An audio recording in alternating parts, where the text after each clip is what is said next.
새벽 기도에 오신 성도님들을 주님의 이름으로 환영하고 축복합니다. 오늘은 사무엘하 3장 17절에서 26절의 말씀을 가지고 다윗은 점점 강하여 가고라는 제목으로 하나님 말씀을 나누겠습니다. 제가 성경 봉독 먼저 해드리겠습니다. 아브넬이 이스라엘 장로들에게 말하여 이르되 너희가 여러 번 다윗을 너희의 임금으로 세우기를 구하였으니 이제 그대로 하라.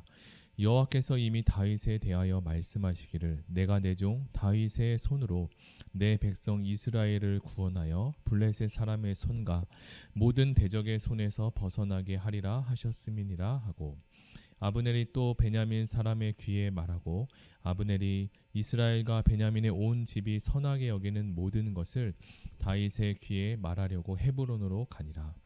아브넬이 부하 20명과 더불어 헤브론에 이르러 다윗에게 나아가니 다윗이 아브넬과 그와 함께한 사람을 위하여 잔치를 배설하였더라.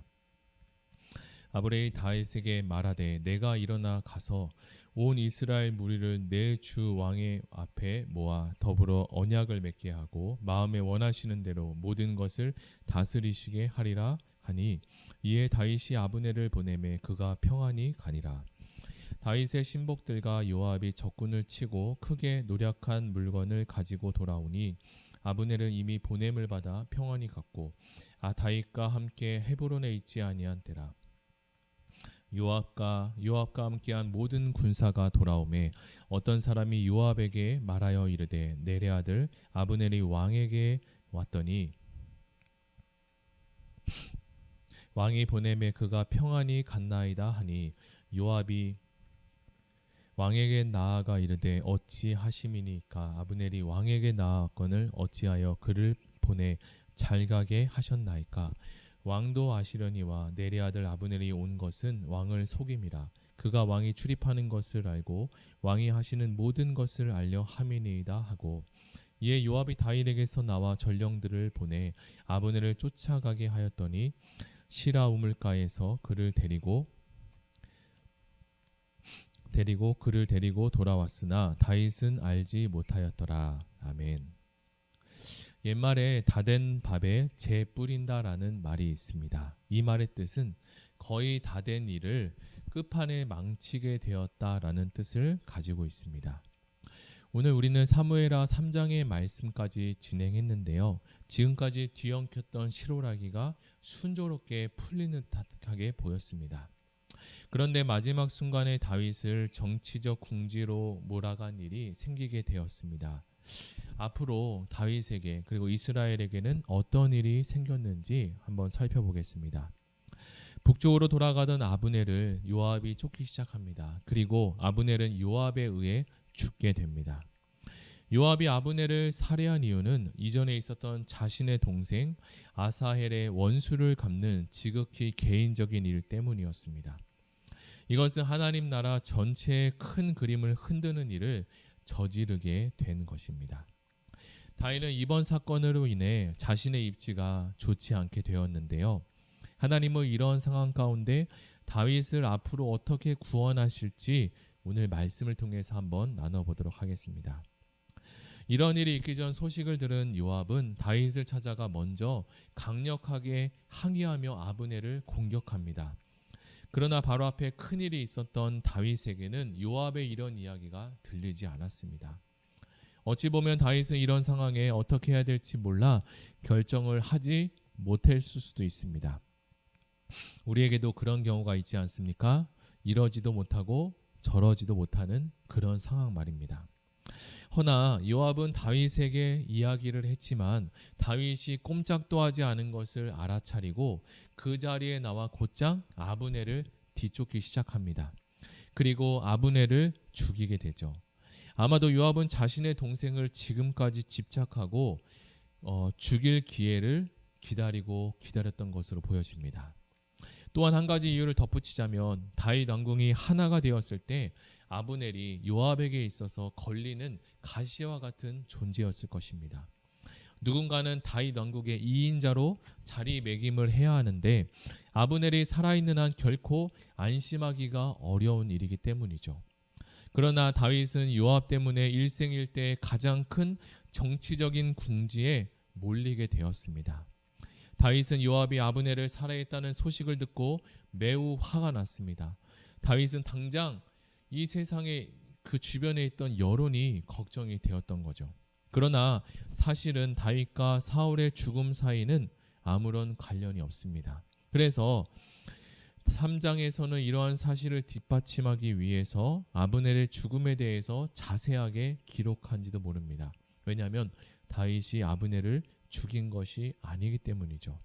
실제로 당시 이스라엘 안에는 다윗이 온 이스라엘 왕위를 넘겨받기 위해 아브넬을 은밀히 암살했다는 소문이 돌았던 것으로 보입니다. 그러나 이미 아브넬은 다윗에게 자신의 힘과 왕권을 모두 다 넘겨준 상태였습니다. 다윗이 자신과 관계없는 이 일로 인해 피해를 보았다면 다윗은 이제 어떤 태도로, 어떤 모습으로 나아가야 할까요? 우리도 다윗처럼 이런 비슷한 일이 생길 때가 있지 않습니까? 저는 이 해답을 오늘 3장 이전에 있던 2장에서 하나의 원리를 찾아오면 좋지 않을까라는 생각이 들었습니다. 우리는 사무엘하 2장을 이미 묵상해 왔는데요. 다윗은 사울이 죽은 후에 사울의 궁으로 향할 수 있음에도 가지 않았던 것을 보았습니다. 그 이유를 잠시 설명해 보면 두 가지 이유가 생각나는데, 첫째로 다윗은 하나님의 통치를 신뢰했기 때문에 섣불리 행동하지 않았을 것입니다. 두 번째로 사울 가문을 추종하는 세력이 아직 남아 있었기 때문이기도 합니다. 다윗은 이러한 상황에 어디로 가야 할지 알지만 하나님께 묻고 또 묻는 일을 반복합니다. 그리고 하나님의 말씀이 이제 전해지고 선포되자 헤브론으로 향하기 시작합니다. 다윗은 자신 때문에 생겨난 이런 내전이 발생하는 상황을 원치 않았던 것입니다. 이런 지금의 상황들을 지켜보면서 그렇다면 하나님의 말씀을 붙들고 사는 그리스도인은 이 상황에 어떻게 해야 할까요? 저는 성도의 삶도 이와 마찬가지라고 생각이 됩니다. 상황과 환경을 저울질하기보다는 하나님의 뜻을 찾고 찾아야 합니다. 사망의 음침한 골짜기를 다닐지라도 하나님과 함께하는 길은 어느 길보다 가장 안전한 길이 될 것입니다. 사실 사무엘 상하의 결론을 이미 3장 초반에 기록하고 있습니다. 3장 17절 18절을 한번 읽어보시면, 아브넬이 이스라엘 장로들에게 말하여 이르되 너희가 여러 번 다윗을 너희의 임금으로 세우기를 구하였으니 이제 그대로 하라. 반대하고 반대편에 서 있던 그 아브넬이 이스라엘 장로들에게 대뜸 없이 말하기를 다윗을 이제 너희 임금으로 세우라라고 말하는 것이죠. 사무엘상의 이 긴 시간 동안을 지나면서 소년 다윗이 처음 하나님께 기름 부음을 받았던 그 상황이 주마등처럼 스쳐갑니다. 하나님께서 말씀하시고 계획하신 것은 반드시 이루어지는구나 라는 것을 우리는 다시 한번 생각할 수 있습니다. 오늘 본문으로는 읽지 못했지만 3장 2절에 보면 사울의 집과 다윗의 집 사이에 전쟁이 오래매 다윗은 점점 강하여 가고 사울의 집은 점점 약하여 간다고 결론을 맺습니다. 앞으로 묵상할 사무엘 상하도 이러한 관점의 큰 그림을 가지고 말씀을 읽어가고 묵상하시면 큰 도움이 되실 것 같습니다. 결국 시작과 과정은 미약하지만 하나님의 손이 다윗의 가정과 가문을 강하게 만드시고 강할 것 같은 사울의 집은 약해졌다라는 것을 우리는 보게 됩니다. 이것이 하나님의 방법 그리고 하나님의 원리임을 알고 오늘 하루도 하나님을 붙들고 그리고 다윗의 신앙을 본받으며 살아가시는 의왕우리교회 모든 성도님이 되시기를 예수님의 이름으로 소망합니다. 다 같이 들은 말씀을 생각하며 말씀을 붙잡고 다 같이 기도하시겠습니다. 하나님 아버지 감사합니다. 오늘 사무엘하 3장의 말씀을 통하여 요압과 아브넬 사이에 여러 갈등 구조 가운데 하나님 또 아브넬이 죽게 되는 요압에 의해서 살해당하는 일이 벌어졌습니다. 이 큰일 앞에 다윗은 여전히 당황하지 않고 하나님께 향해 하나님의 길을 목도하며 나아갔습니다. 주님, 우리도 다윗과 같이 여러 가지 환난과 그리고 생각지 못한 큰 일들이 벌어졌을 때 하나님의 뜻을 구하고 하나님을 바라보며 하나님을 의지하며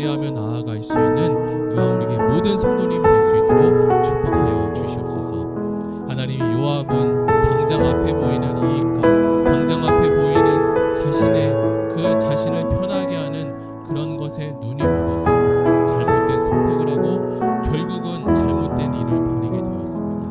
하나님, 그 일이 자신에게 결국 돌아올 텐데 하나님, 우리가 더 멀리 그리고 더 높이 바라볼 수 있도록 도와주시고, 우리의 생각보다 우리의 지식보다 우리가 계획하는 것보다 더 크신 하나님의 그 크신 계획을 하나님 신뢰하며 그리고 믿으며 나아갈 수 있도록 도와주시옵소서. 감사드리며 예수님의 이름으로 기도드립니다. 아멘. 이 시간 두 번째 기도할 것은 교회를 위해서 기도하겠습니다.